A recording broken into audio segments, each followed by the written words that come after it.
बच्चों में Vicky, SIAM and Vicky coaching में आपका स्वागत करता हूं। तो शुरुआत करते हैं। मैं नगर नियोजन आपको पढ़ा रहा था इससे पहले वीडियो में, तो मैं बात कर रहा था कि ये क्या है, चर्रोर सड़क है। अब ये क्या है, एक सेक्टर है, ये अंदर का क्या है, एक सेक्टर है। इस सेक्टर में क्या थी, ये क्या थी, गली। तो गली की चौड़ाई क्या थी, 1.8 मीटर थी। और ये क्या है, घर। तो जो दरवाजे हैं वे मुख्य सड़क पर ना खुलकर गली में खुलते थे। दरवाजे सड़क पर ना खुलकर गली में खुलते थे, यानी कि पीछे की ओर, मुख्य सड़क पर ना खुल के। ये चौराहा क्या है, सड़क है, तो सड़क पर ना खुल के कहां खुलते थे, पीछे की ओर। तो एकमात्र स्थान कौन सा है, लोथल है,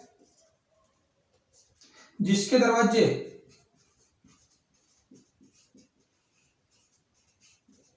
सड़क की ओर खुलते थे।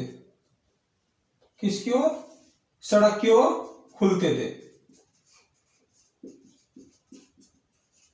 आप याद रखोगे कि सिंधु घाटी सभ्यता का कोई भी नगर है, उसके दरवाजे मेन सड़क पर नहीं खुलते थे, पीछे गली में खुलते थे। लेकिन सिंधु घाटी सभ्यता का एकमात्र स्थल लोथल ऐसा है कि जिसके दरवाजे मुख्य सड़क की ओर खुलते थे। आपकी बात समझ में आ गई होगी।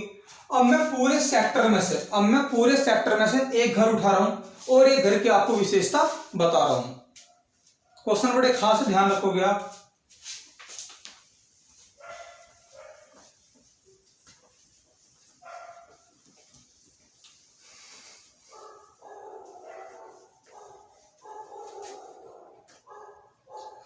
अब एक क्या ले लिया, एक घर ले लिया। तो घर में बढ़ती क्या होता है, दरवाजा। क्या होता है, दरवाजा। जैसे दरवाजा है, ये क्या है ना, दरवाजा है, क्लियर। दरवाजे तुरंत ही जस्ट क्या होता है कि वहां एक दीवार बनाई गई थी।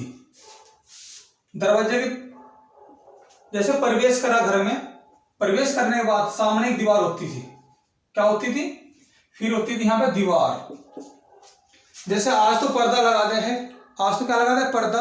पहले क्या था कि आप मुख्य गेट में प्रवेश करो, उसके बाद क्या होती थी, एक दीवार होती थी। उस दीवार में क्या होता था, साइड से जाना होता था। कहां जाना होता था, साइड से। घर में प्रवेश करा, सामने दीवार होती थी, फिर साइड से जाना होता था। जैसे पर्दा के लिए आज तो पर्दा लगाते हैं, पहले क्या थी, दीवार थी। उसके बाद क्या होता है, जब आप इधर से गए तो फिर यहां होता है पीछे आंगन। यहां क्या होता है, पीछे आंगन, क्लियर। आंगन के बाद क्या होता है, थोड़ी सी ऊंचाई पे क्या होता है, पीछे एक चबूतरा। ऐसी जैसे आंगन है वो इतना बड़ा, उसके पीछे जस्ट थोड़ी सी ऊंचाई पे इतना बड़ा और एक चबूतरा टाइप होता है, नुक्कड़ में। चबूतरा गोलाकार नहीं होता, ऐसे होता है।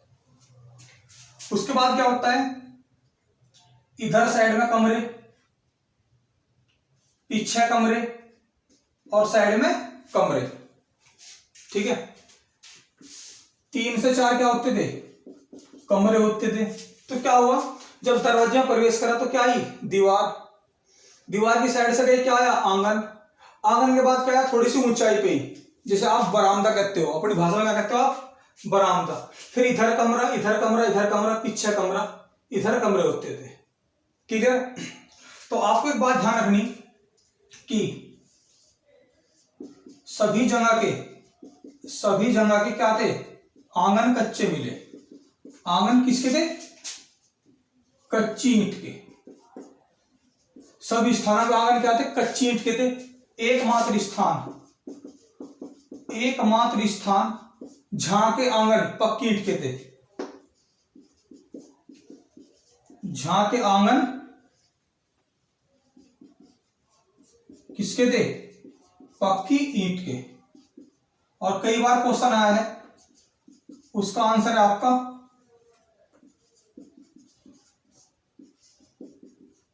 कालीबंगन।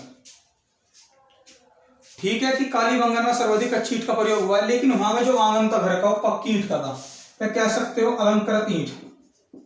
अलंकृत ईंट। कब बना फरस, कब बना फरस। ये कई बार क्वेश्चन आया है कि अलंकृत ईंट का बना फरस कहां से मिला है, तो कालीबंगन से मिला है। यानी कि जो सभी नगर के घर थे उनका जो आंगन था वो कच्चा होता था, कच्ची ईंट का बना, लेकिन एकमात्र स्थान जहां के आंगन पक्की ईंट के थे कालीबंगन। क्लियर। और मुख्य बातें क्या थी, यहाँ पे जो ऊंचाई वाला बरामदा है, यहाँ पे क्या होता था, यहाँ पे कुआं होता था। क्या होता था, कुआं। तो याद रखियो, कुएं के बाद यहाँ क्या था, स्नानागार था। कुएं से क्या डाला गया था, पानी। कुएं से डाला जाता था यहाँ पर पानी। तो ये कॉमन चीज होगी कि घर में दीवार होती थी, आपके आंगन होता था, फिर बरामदे टाइप का होता था, पीछे कमरे होते थे, कुआं होता था, स्नानागार होता था। लेकिन प्रत्येक घर में कुएं नहीं पाए गए। एकमात्र स्थान ऐसा था जिसके हर घर में कुएं थे। तो याद रखोगे, ये बड़ा इंपॉर्टेंट क्वेश्चन है। हर घर में क्या मिला है, कुआं। कहां से, मोहनजोदड़ो से। मोहनजोदड़ो से। ऊपर जाने के लिए जिन्ना होता था, 2 से 3 मंजिला मकान होता था, छत लकड़ी की बनी होती थी। तो आपको ये बात समझ में आ गई होगी। तो घर में कॉमन क्या था, आंगन कॉमन था, जो सामने दीवार कॉमन थी, उसके बाद पीछे कमरे कॉमन थे, स्नानागार कॉमन था, सभी घर में कुएं कॉमन थे, लेकिन प्रत्येक घर में कुएं नहीं पाए गए। एकमात्र स्थान है जिसके प्रत्येक घर से कुएं पाए गए, क्या था, मोहनजोदड़ो। एकमात्र स्थान जिसका आंगन पक्का मिला है, या कह सकते हो अलंकृत ईंट का बना फरस, किसका, कालीबंगन का। तो इस बात को आपको समझ में आ गई होगी। वीडियो अच्छी लगी हो तो कमेंट बॉक्स में कमेंट करके बतावें।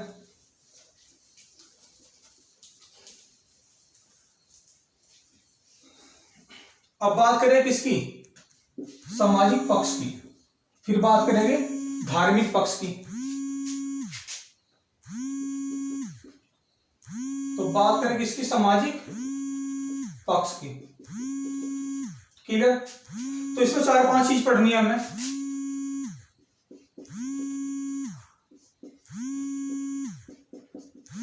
समाज कैसा था, स्त्रियों की दशा क्या थी,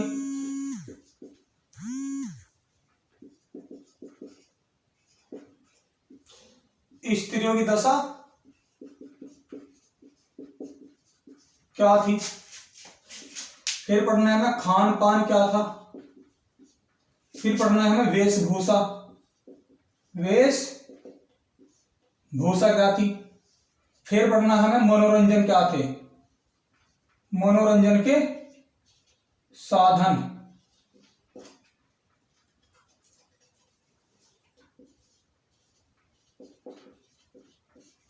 यानी कि सामाजिक पक्ष पढ़ रहे हैं हम, उसके बाद पढ़ेंगे धार्मिक पक्ष।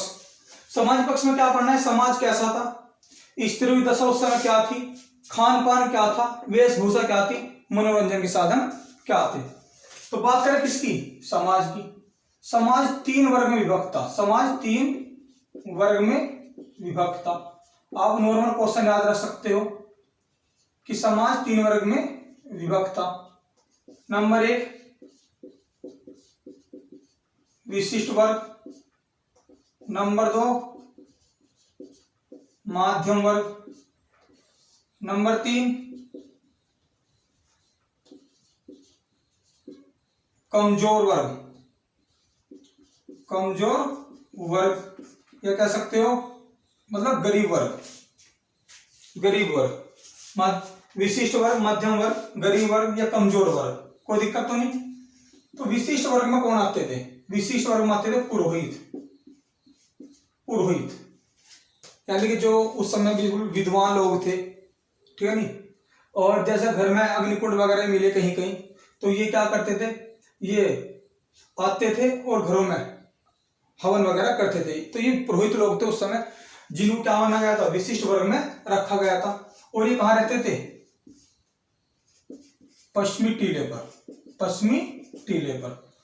मध्यम वर्ग में कौन आता है? किसान, जुलाहा, व्यापारी। ये क्या थे? मध्यम वर्ग के थे। किसान, जुलाहा, व्यापारी, ये मध्यम वर्ग के थे। और इसमें कौन थे? इसमें थे मजदूर और दास लोग। सही में आया? और ये जो रहते थे, ये रहते थे आपके पश्चिमी पूर्वी टीले पे। ये कहाँ रहते थे? पूर्वी टीले में। तो आप याद रख सकते हो कि समाज क्या एक वर्ग में विभक्त था, 3 वर्ग में विभक्त था, विशिष्ट वर्ग, मध्यम वर्ग और कमजोर वर्ग। क्या कह सकते हो आप? गरीब वर्ग, गरीब वर्ग। तो जो पुरोहित लोग थे पश्चिमी टीले पर रहते थे, विशिष्ट वर्ग थे कौन सा? मध्यम वर्ग और कमजोर वर्ग, किसान, जुलाहा, व्यापारी थे। और कमजोर वर्ग में मजदूर और दास लोग। दास का मतलब होता है कि आप जैसे कह सकते हो, जैसे खरीदते हुए लोग, या जैसे आज के टाइम में क्या होगी, नौकर लगा रखे हैं दास के रूप में बना के, कर्जे पे पैसे देकर कि हमारा दास नौकर रहेगा हमारे, इस प्रकार। क्लियर है? अब बात करें स्त्री की दशा क्या थी।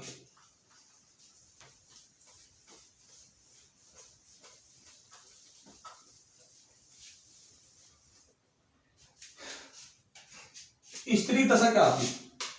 स्त्री उस समय क्या थी? प्रधान थी। स्त्रियों को उस समय जननी माता माना गया है। स्त्री दशा बड़ी अच्छी थी। तो स्त्री क्या थी उस समय? प्रधान होती थी किसकी? घर की। प्रधान होती थी स्त्री उस समय घर की, यानी कह सकते हो आप मातृ सत्तात्मक प्रणाली थी। याद रखोगे, प्रधान होती थी इस समय स्त्री घर की, मातृ सत्तात्मक प्रणाली थी, यानी कि स्त्री को जननी का रूप माना गया था उस समय। क्योंकि सबसे ज्यादा मूर्ति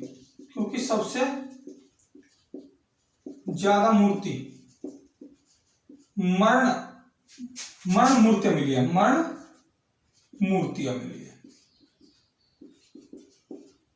सबसे ज्यादा मूर्ति कौन सी मिली है? मरण मूर्तियां मिली है। मरण मूर्तियां मतलब है कि सबसे ज्यादा देवी की मूर्ति मिली है।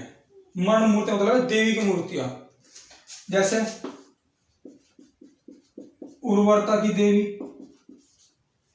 ठीक है, इसे क्या मानना है? जननी माता मानना है। क्या मानना है? जननी माता मानना है।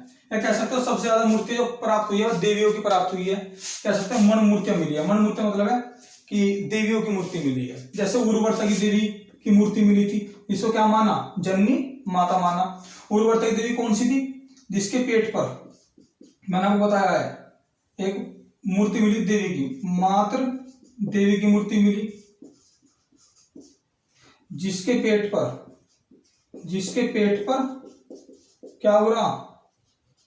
पौधा उग रहा था।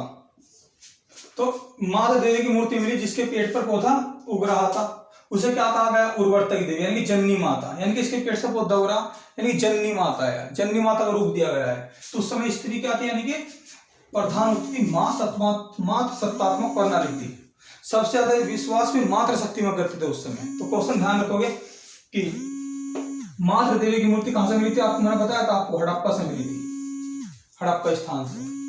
और इसको क्या कहा गया? उर्वरता की देवी। क्या मानना? जननी माता। तो क्वेश्चन आता है कि सिंधु सभ्यता कैसी थी? मातृ सत्तात्मक थी। कैसी थी? मातृ सत्तात्मक थी।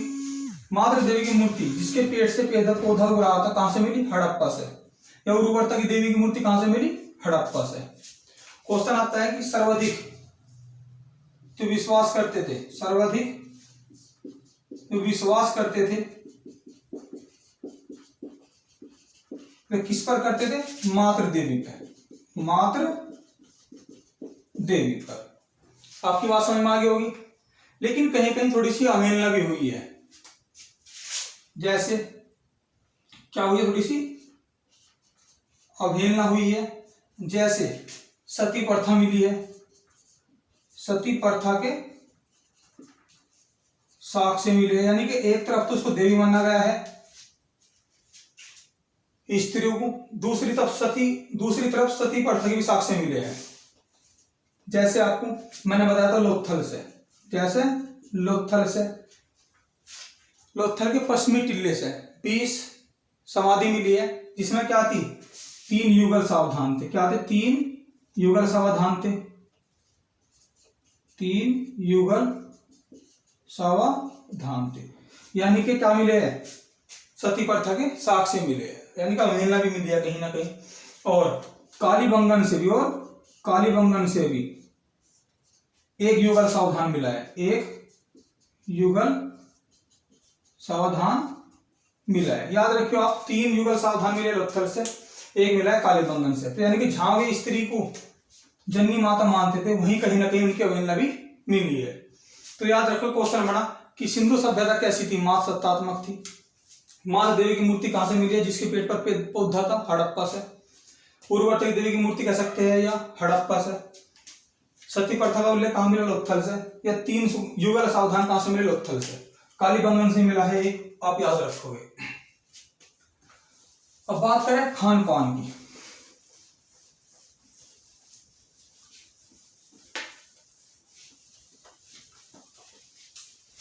अब बात करें किसकी? खान पान की। लोग कैसे थे? तो आपको याद रखना खान पान, यानी कि मांसाहारी भी थे और शाकाहारी भी थे। मांसाहारी प्लस शाकाहारी थे। मांसाहारी का पता कैसे लगा है? आपके बागपत के सोनोल्ली से 125 युगल सावधान मिले हैं और जानवर की हड्डी मिली है। तो वहां से बताया गया था कि संभवतः लोग मांसाहारी थे। और शाकाहारी का पता कैसे लगाया? अन्नागार मिला है, धान चावल के साक्ष्य मिले हैं, जैसे आपके लोथल से। और रंगपुर से आपके धान की भुस्सी मिली है, ठीक है ना। तो इन चीजें क्या बताता है कि शाकाहारी भी थे और मांसाहारी भी थे। अब बात करें किसकी? वेशभूषा की। वेशभूषा के भी 2 पक्ष हैं। बात किसकी करें? वेशभूषा की। इसके क्या है? 2 पक्ष है वेशभूषा के भी। बताता हूं क्या है, कौन कौन से पक्ष है। बात करें पहला बात करें कपड़ा की। कपड़े में क्या पहनते थे वे? सूती वस्त्र और कौन से? ऊनी। तो वेशभूषा में 2 पक्ष थे। पहली बात तो कपड़ा क्या पहनते थे? सूती वस्त्र और ऊनी वस्त्र। और आपको बता दूं, सूती भी 2 प्रकार के थे, साधारण सूती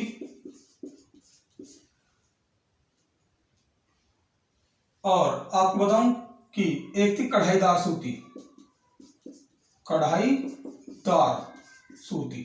और आपको मैंने बताया था कि सूती कपड़ा उस समय कपास से बनता था। सबसे पहले जो कपास उगानी शुरू करी थी सिंधुवासियों ने शुरू करी थी। ग्रीक और यूनान के लोगों ने बताया था कि सबसे पहले कपास सिंधुवासियों ने शुरू करी। और ग्रीक और यूनान के लोग उसको सिंडन के नाम से जानते थे। तो सूती वस्त्र क्या था? जी भी 2 प्रकार का था, सादा सूती और कढ़ाईदार सूती। तो कढ़ाईदार कहां से मिला है? आपको पता होना चाहिए कि जो मोहनजोदड़ो है, वहां से पुजारी की मूर्ति मिली है। कौन सी थी? वह खंडित, मैंने आपको पढ़ाई है। तो उसमें बताया गया है कि एक योगी राज थे, इसका नाम पुजारी की जगह दिया गया, योगी राज थे। वे क्या थे? एक सोल ओढ़े थे। ये क्या थे? सोल ओढ़े थे।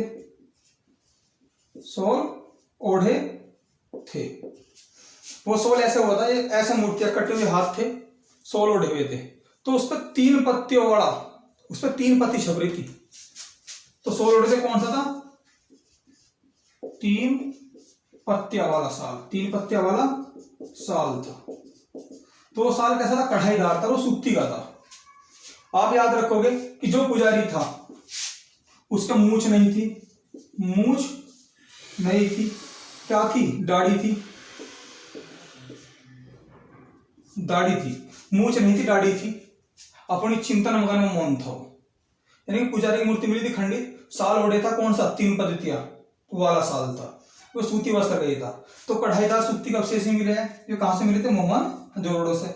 मूंछ नहीं थी, दाढ़ी थी। इस बात का भी आप ध्यान रखोगे। और ऊनी वस्त्र तो थी। क्लियर। अब बात करें दूसरे पक्ष की। दूसरे पक्ष में आता है आभूषण। आभूषण यानी कि आभूषण यानी कि जो स्त्री थी आभूषण में क्या पहनती थी। बात करें किसकी? दूसरे पक्ष की। आभूषण में क्या आता? देखो, श्रृंगार। श्रृंगार दान कहां से मिला? आपके हड़प्पा से, याद रखोगे। और काजल की, काजल है ना जो आंख में गिरते थे, काजल की बोतल मिली है कहां से? हड़प्पा से। ठीक है। और बताइए मोहनजोदड़ो से। मोहनजोदड़ो से चांदी की अंडाकार चूड़ी, चांदी की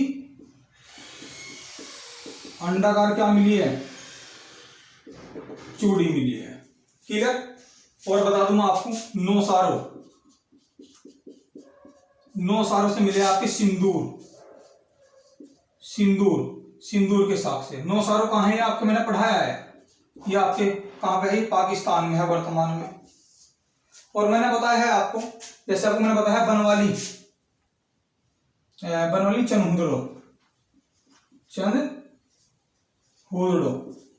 चनहुदड़ो से क्या मिले हैं? लिपस्टिक।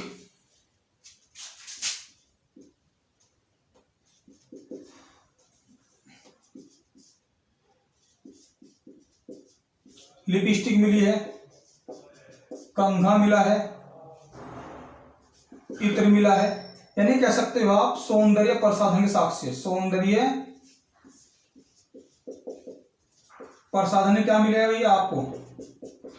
साक्ष्य मिले हैं। यानी कि महिला उस समय क्या करती? श्रृंगार भी करती थी। क्लियर। ये क्या है भैया? आपका लिपस्टिक है।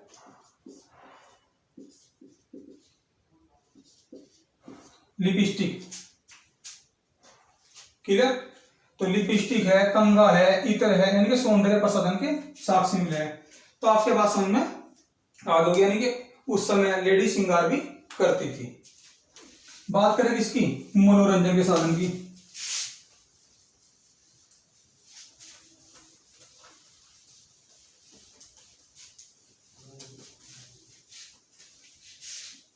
मनोरंजन के साधन क्या थे उस समय? मनोरंजन के साधन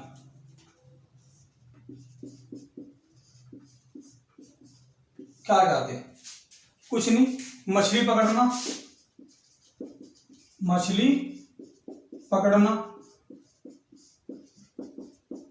शिकार करना, पशु पक्षी लड़ाना, चाहे वे मुर्गे हो लड़ाने के लिए, चाहे वे मोर हो, कोई भी हो। क्लियर। चौपड़, जमा, पासा खेलना। पासा भाई बहुत पुराना गेम है। नृत्य करना प्लस गाना। क्लियर। और आपको बता दूं कि तो ये थे मछली पकड़ना, शिकार करना, पशु पक्षी लड़ाना, चौपड़, पासा खेलना, नृत्य करना, गाना गाना। ठीक है नहीं। और मंजीरा बजाना।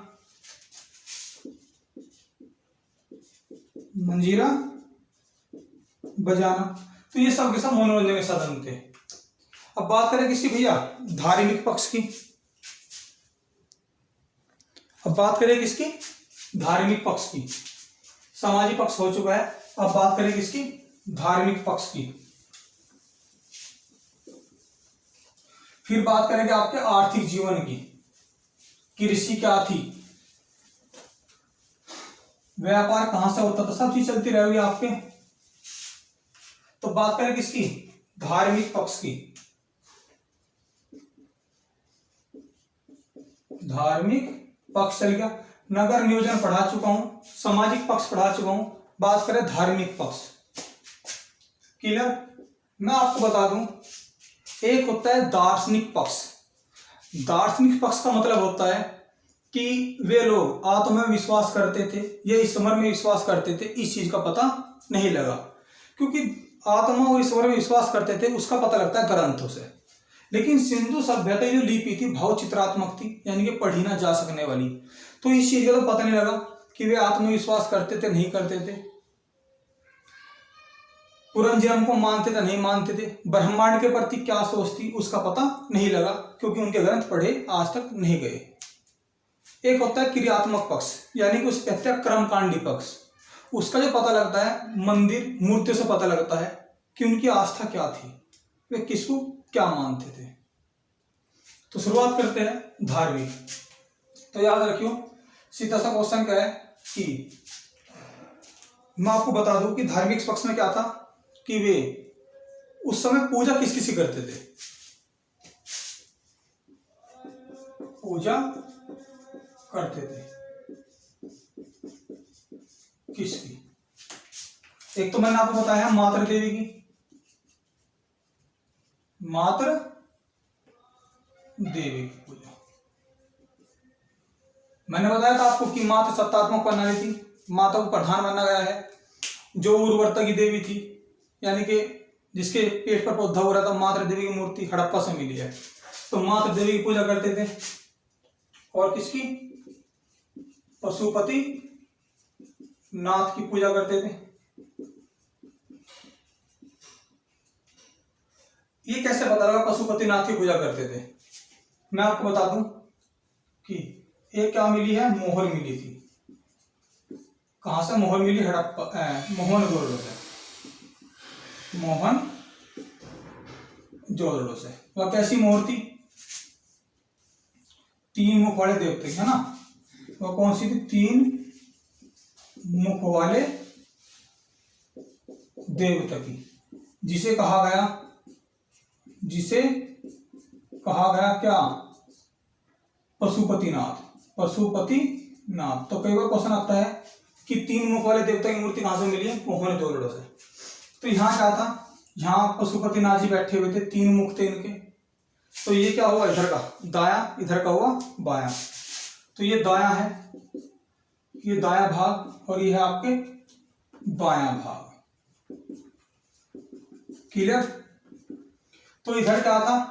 इधर 2 पशु थे, एक का नाम हाथी और एक का नाम बाघ।